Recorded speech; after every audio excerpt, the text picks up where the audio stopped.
first week of February 2017, and I got some quick news that I want to share with you about this travel ban that President Donald Trump has enacted through one of his 14 executive orders. If you haven't heard about the travel ban has to do with Muslim countries and those people who live there, which are citizens that are refugees as well, and on and on and on. And what I want to do is give you some information from the TRC IC News archives about President Trump's Muslim ban. Facts you should know. This report is being spurred on by thetelegraph.co.uk with the writers James Rothwell and Charlotte Kroll, last name spelled with a K-R-O-L. Now, what is an executive order? I know you've heard about these executive orders that President Trump has enacted. And if not, well, that is the main way that he has been able to create this current ongoing melee at the U.S. airports and at many airports around the world. An executive order is an official statement from the president which tells government agencies how to use their resources.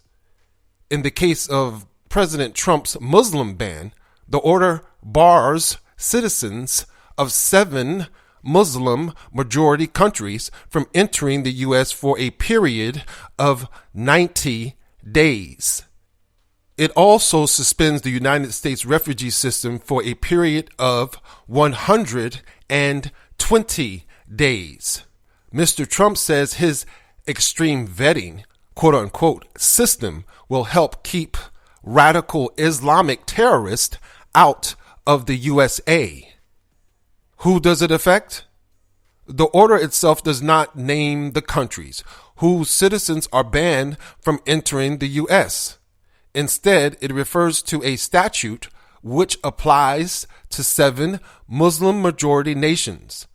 They are Syria, Iran, Sudan, Libya, Somalia, Yemen, and Iraq, with dual nationals also included in the ban. Certain visa categories, such as those for diplomats, are exempt.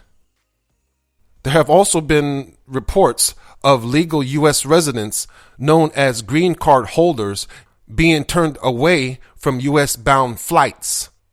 U.S. Homeland Security Secretary John Kelly said in a statement that people from the 7 countries who hold so-called green cards as lawful permanent U.S. residents would not be blocked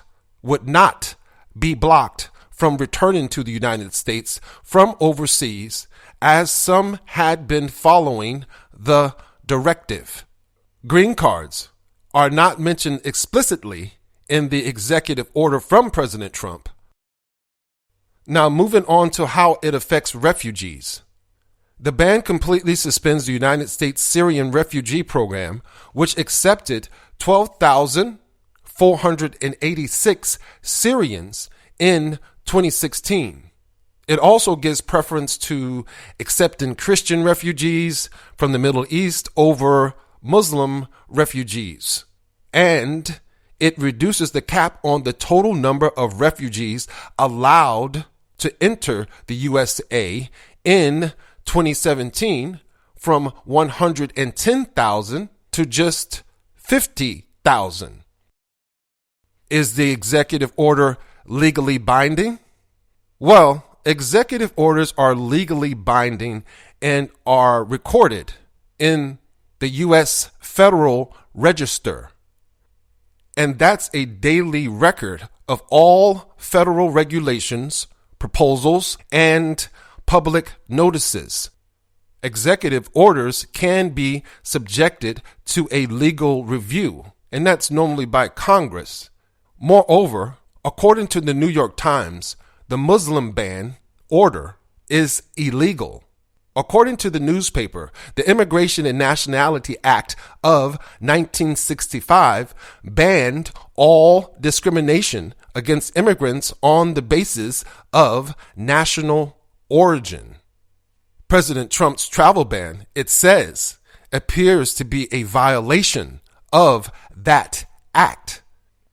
So, what happens next?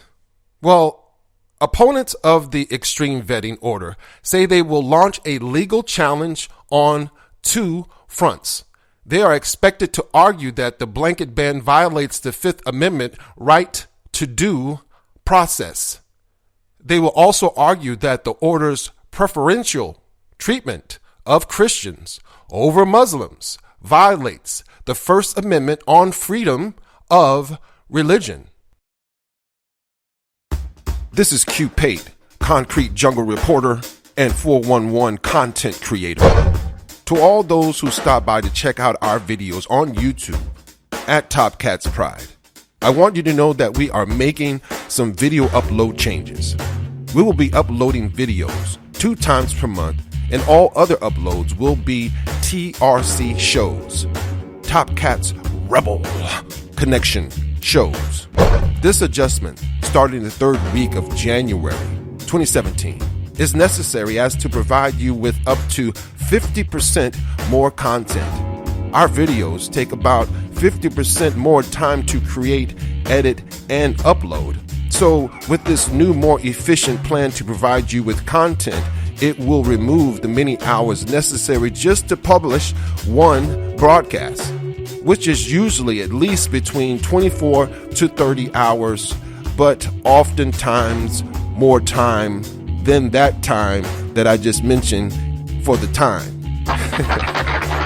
Be sure to subscribe and or check back with us often at Spreaker.com/TOPKATSAIRBORN. That's Spreaker, SPREAKER.com/Topkats Airborne for all shows.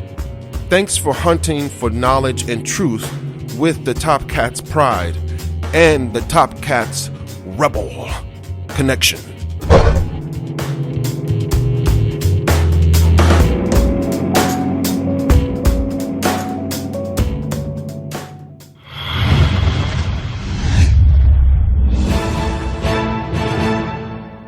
As a closing, for further information, I wanted to share that my research has shown many Muslim people that come from different countries and or who are of the Muslim or Islamic religion are having problems not only coming back into the country or immigrating to the country, but those people are also having problems leaving the country, regardless of whether or not they have a green card and permission to live and stay in the United States, regardless of the amount of time, etc.